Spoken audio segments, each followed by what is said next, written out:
हमारा जो पेज है वो चैप्टर है नदी। नदी की चैप्टर जो है उसका पहला पेज पढ़ेंगे।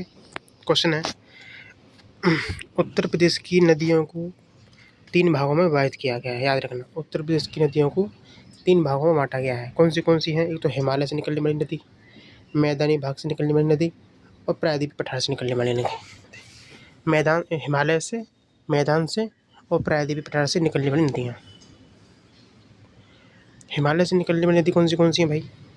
गंगा, यमुना, शारदा, घाघरा, गंडक और राप्ती।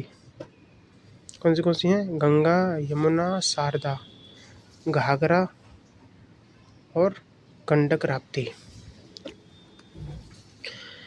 और याद रखना, शारदा नदी को काली नदी कहते हैं।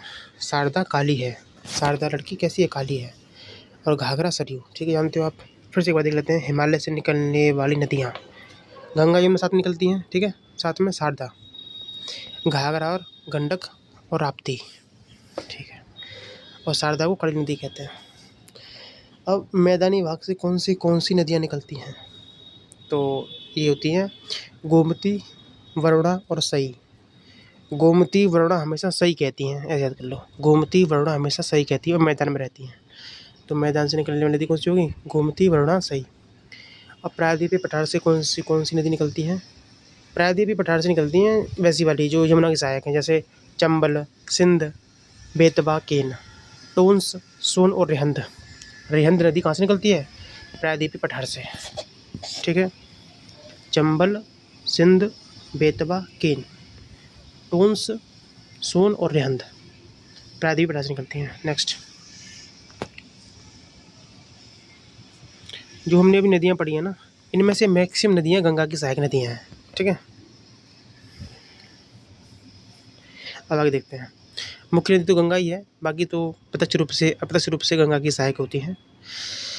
अधिकांश नदियों का मिलन बिंदु उत्तर प्रदेश में ही हो जाता है, लेकिन 3 नदियाँ ऐसी हैं जिनका मिलन बिंदु उत्तर प्रदेश से बाहर है। कौन सी हैं? घाघरा, गंडक और सोन, ठीक है। घाघरा, गंडक, सोन, इनका जो मिलन बिंदु वो बिहार साइड में होता है।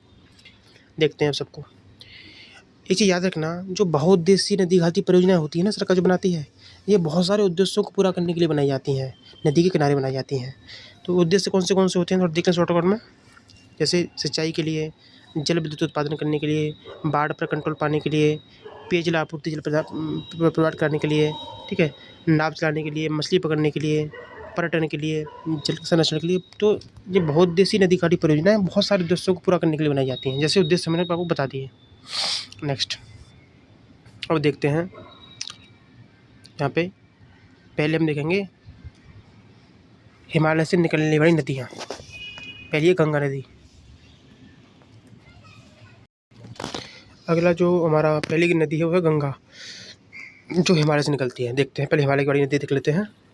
भारत का सबसे बड़ा नदी तंत्र कोई है तो गंगा नदी तंत्र है, भारत का सबसे बड़ा, ठीक है। और गंगा नदी का जो उद्गम होता है वो गंगोत्री से होता है।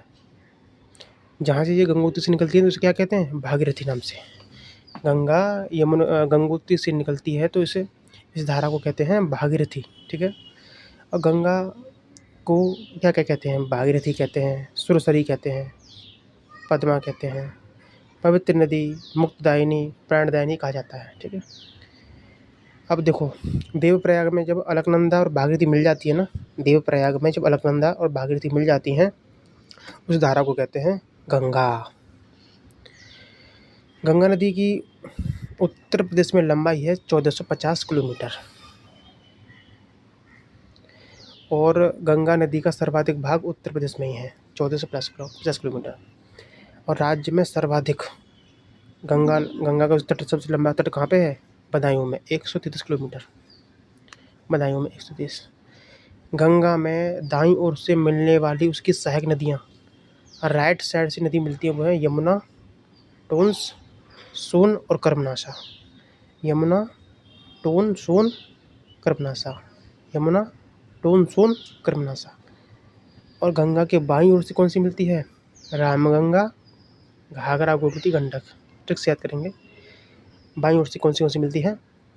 तो जो रामगंगा है ये घाघरा पहनती है। रामगंगा देखो, रामगंगा और गोमती घाघरा पहनती है दोनों, ठीक। गंडक ऐसे याद कर लो, सिंपल। रामगंगा और गोमती घाघरा पहनती हैं, गंडक। ये हो जाएंगी बाईं ओर से मिलने वाली नदियाँ। Ganga river basin management and study centre की स्थापना की गई आईआईटी कानपुर में। Ganga river basin management and study centre की स्थापना आईआईटी कानपुर में की गई।